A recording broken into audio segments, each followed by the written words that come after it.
Hello everyone, welcome to my channel. तो आइए आज हम लेकर के आए हैं शाहजहाँ के शासनकाल को हम लोग आज देखेंगे। शाहजहाँ के शासनकाल कैसा रहा और वो अपने शासनकाल में क्या क्या काम किया, क्या विकास किया। तो आइए शुरू करते हैं।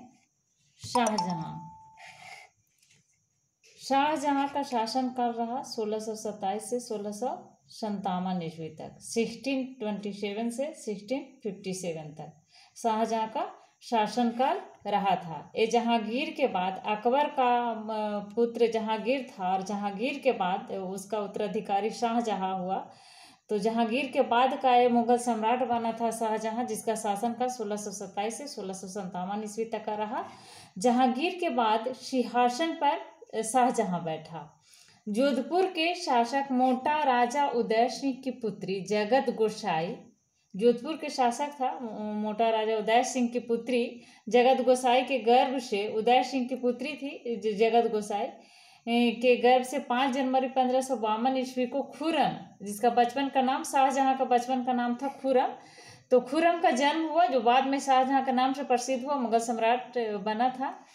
तो उसका जन्म लाहौर में हुआ और 1612 ईस्वी में खुर्रम का विवाह आसफ खां की, यानी शाहजहाँ का विवाह आसफ खां की पुत्री अर्जुमन बानो बेगम के साथ हुआ, जिसे शाहजहाँ ने मलिका ए जमानी की उपाधि प्रदान की थी। अर्जुमन बानो बेगम को खुर्रम के साथ विवाह हुआ था शाहजहाँ के साथ, जिसको शाहजहाँ ने मलिका ए जमानी की उपाधि प्रदान की थी। 7 जून 1631 ईस्वी में प्रसव पीड़ा के कारण उसकी मृत्यु हो गई थी मलिका उज जमानी को, यानी अर्जुमन बानो बेगम को। नेक्स्ट है 4 जनवरी 1628 ईस्वी को शाहजहाँ आगरा में अबुल मुजफ्फर शहाबुद्दीन मोहम्मद साहिब किरण ईशानी की उपाधि प्राप्त कर सिंहासन पर बैठा। 4 जनवरी 1628 ईस्वी को शाहजहाँ ने सिंहासन पर बैठा था और उपाधि प्राप्त किया था सिंहासन पर बैठते समय अबुल मुजफ्फर शहाबुद्दीन मोहम्मद साहिब किरण ईशानी की उपाधि। नेक्स्ट है शाहजहाँ ने आसफ खां को वजीर पद पर महावत खां को खाना खान की उपाधि प्रदान की थी। अब आसफ खां को वजीर के पद दिया था शाहजहाँ ने, और महावत खां को खाना की उपाधि प्रदान किया था। इसने नूरजहाँ को 2 लाख रुपया प्रति वर्ष की पेंशन देकर लाहौर जाने दिया और 1645 ईस्वी में इसकी मृत्यु हो गई। शाहजहाँ ने नूरजहाँ को 2 लाख रुपया प्रतिवर्ष पेंशन दे करके लाहौर जाने दिया था, जहाँ 1645 ईस्वी में उसको मृत्यु हो गई। अपनी बेगम मुमताज महल की याद में शाहजहाँ ने ताजमहल का निर्माण किया था। मुमताज महल की याद में ही शाहजहाँ ने ताजमहल का निर्माण करवाया था, आगरा में उसकी कब्र के ऊपर करवाया था। मुमताज महल के कब्र के ऊपर ही ताजमहल का निर्माण करवाया था शाहजहाँ ने, आगरा में। उस्ताद ईशा ने ताजमहल की रूपरेखा तैयार की थी। उस्ताद ईशा के द्वारा ताजमहल का रूपरेखा को तैयार किया गया था। ताजमहल का निर्माण करने वाला मुख्य स्थापत्य कलाकार उस्ताद अहमद लाहौरी था। ताजमहल का जो निर्माण करने वाला स्थापत्य कलाकार था, उसका नाम था उस्ताद अहमद लाहौरी। मयूर सिंहासन का निर्माण शाहजहाँ ने करवाया था। इसका मुख्य कलाकार बेबादल खां था। बादशाह के सिंहासन के पीछे पितराउ दौरा, जड़ाव का काम है पितराउ दौरा। यहाँ से एक क्वेश्चन हमेशा पूछे जाते हैं सीटेट के एग्जाम में भी, और सभी प्रकार के एग्जामों में यह पूछा जाता है पितरा दौरा क्या है। तो पितरा दौरा एक जड़ाव का काम है, जड़ी का काम किया जाता है इसमें। तो बादशाह के सिंहासन के पीछे पितरा दौरा के जड़ाव काम की एक श्रृंखला बनाई गई थी, जिसे पौराणिक यूनानी देवता अफर्सियस को बीना बजाते हुए चित्रित किया गया है। जो पौराणिक यूनानी देवता थे अफर्सियस, उसका बीना बजाते हुए चित्रित किया गया है। ये जड़ाव का काम होता है पितरा दौरा में। तो ये बादशाह के सिंहासन के पीछे पितरा दौरा का जड़ाव का काम की श्रृंखला बनाई गई थी। शाहजहां के शासनकाल को स्थापत्य कला का स्वर्ण युग कहा जाता है। शाहजहां के शासनकाल को स्थापत्य कला का स्वर्ण युग कहा जाता है। शाहजहां द्वारा बनाई गई प्रमुख इमारतें, क्योंकि शाहजहां के द्वारा बहुत सारा इमारतें बनवाई गई थी, इसलिए शाहजहां के शासन काल को स्थापत्य कला का स्वर्ण युग कहा जाता है। शाहजहां द्वारा बनाई गई प्रमुख इमारतें थी दिल्ली का लाल किला, दीवाने आम, दीवाने खास, दिल्ली का जामा मस्जिद, आगरा का मोती मस्जिद और ताजमहल एवं लाहौर किला स्थित शीश महल। तो आगरा का मोती मस्जिद को शाहजहां ने बनवाया था, और दिल्ली में जो लाल किला के अंदर मोती मस्जिद बनाया गया था। आगे हम लोग पढ़ेंगे शाहजहां के बाद शाहजहां के बाद औरंगजेब का शासनकाल आता है। तो औरंगजेब के द्वारा दिल्ली के लाल किला के अंदर जो मोती मस्जिद बना हुआ है तो औरंगजेब द्वारा बनाया गया था, लेकिन आगरा का मोती मस्जिद शाहजहां ने बनवाया था। और इसके अलावा दीवाने खास और दिल्ली का जामा मस्जिद, लाल किला दिल्ली का, और आगरा में मोती मस्जिद, ताजमहल एवं लाहौर किला स्थित शीश महल शाहजहां द्वारा बनाया गया था। शाहजहां ने 1638 ईस्वी में अपनी राजधानी को आगरा से दिल्ली लाने के लिए यमुना नदी के दाहिने तट पर शाहजहानाबाद की नींव डाली थी। यमुना नदी के दाहिने तट पर जब शाहजहां 1638 ईस्वी में अपनी राजधानी को आगरा से दिल्ली लाया था, उस समय तो आगरा से दिल्ली राजधानी को लाने के क्रम में शाहजहां यमुना नदी के दाहिने तट पर शाहजहानाबाद की नींव डाली थी।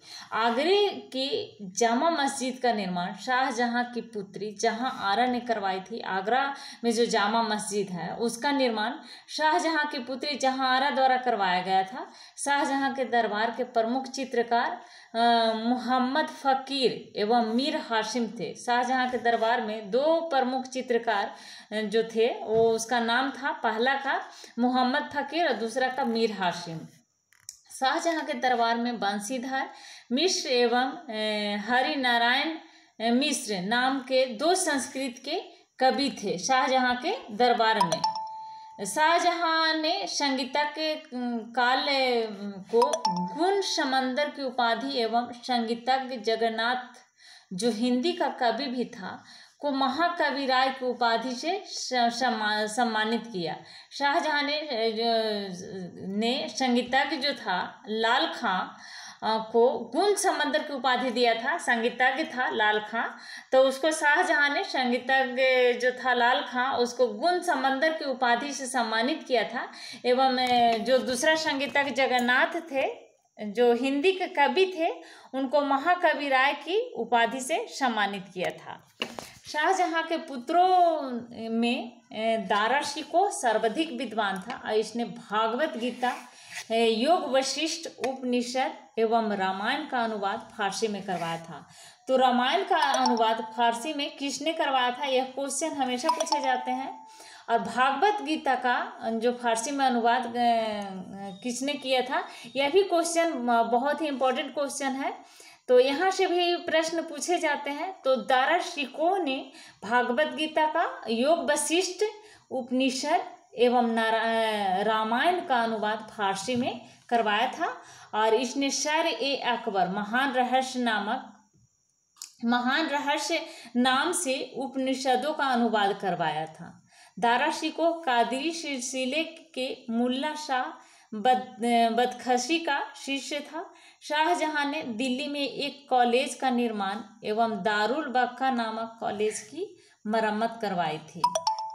सितंबर 1657 ईस्वी में शाहजहां ने गंभीर रूप से बीमार पड़ने और शाहजहां जो था सितंबर 1657 ईस्वी में शाहजहां के गंभीर रूप से बीमार पड़ने और मृत्यु का अफवाह फैलने के कारण उसके पुत्रों के बीच उत्तराधिकार का युद्ध प्रारंभ हो गया था। जब शाहजहां का गंभीर रूप से बीमार होने का यह जब अफवाह फैला और मृत्यु हो जाने का अफवाह फैला तो उसके पुत्रों के बीच उत्तराधिकार का युद्ध प्रारंभ हो गया। और उस समय सुजा बंगाल, मुराद गुजरात एवं औरंगजेब दक्कन में था, शुजा बंगाल में था, उसका पुत्र शाहजहां का पुत्र मुराद गुजरात में और औरंगजेब दक्कन में था। 15 अप्रैल 1658 ईस्वी में दारा एवं औरंगजेब के बीच धर्मट का युद्ध हुआ था। 1658 ईस्वी में 15 अप्रैल 1658 ईस्वी में दारा शिकोह और औरंगजेब के बीच धर्मट का युद्ध हुआ था और इस युद्ध में दारा शिकोह की पराजय हुई थी। धर्मट के युद्ध में जो 1658 ईस्वी में हुआ था औरंगजेब के साथ, उसमें धर्मट का युद्ध में दारा शिकोह का पराजय हुआ था। शामूगढ़ का युद्ध 29 मई 1658 ईस्वी को दारा एवं औरंगजेब के बीच हुआ और इस युद्ध में भी दारा की हार हुई। उत्तराधिकार का अंतिम युद्ध देवराय की घाटी में मार्च 1659 ईस्वी को हुआ। इस युद्ध में दारा के पराजित होने पर उसे इस्लाम धर्म की अवहेलना करने के अपराध में 30 अगस्त 1659 ईस्वी को हत्या कर दी गई। दारा शिकोह ने अपना निर्वासित जीवन अलवर यानी राजस्थान के कंकड़बाड़ी किला में बिताया और इस किला का निर्माण जय सिंह द्वितीय ने किया था। कंकड़बाड़ी जो किला था राजस्थान का, उसका निर्माण इसके जय सिंह द्वितीय के द्वारा करवाया गया था। शाह बुलंद इकबाल के रूप में दारा शिकोह को जाना जाता है। शाह बुलंद इकबाल के रूप में दारा शिकोह को जाना जाता है। 8 जून 1658 ईस्वी को औरंगजेब ने शाहजहां को बंदी बना लिया। आगरा के किले में अपने कैदी जीवन के 8वें वर्ष अर्थात 22 जनवरी 1666 ईस्वी को 74 वर्ष की अवस्था में शाहजहां की मृत्यु हो गई। 22 जनवरी 1666 ईस्वी को शाहजहां की मृत्यु हो गई। उस समय उसका उम्र 74 वर्ष था।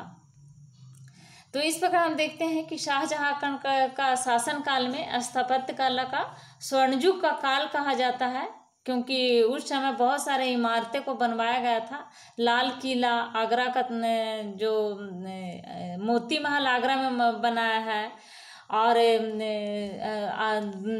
जो दीवाने आम दीवाने खास ये सब शाहजहां के द्वारा बनाया गया था। कई इमारतें बनाया गया था और इसी के कारण शाहजहां के शासनकाल को स्थापत्य कला का स्वर्ण युग कहा गया है। तो आज हम लोगों ने देखा शाहजहां के शासनकाल को। तो सब्सक्राइब करें, वीडियो लाइक करें एंड शेयर करें। Thank you.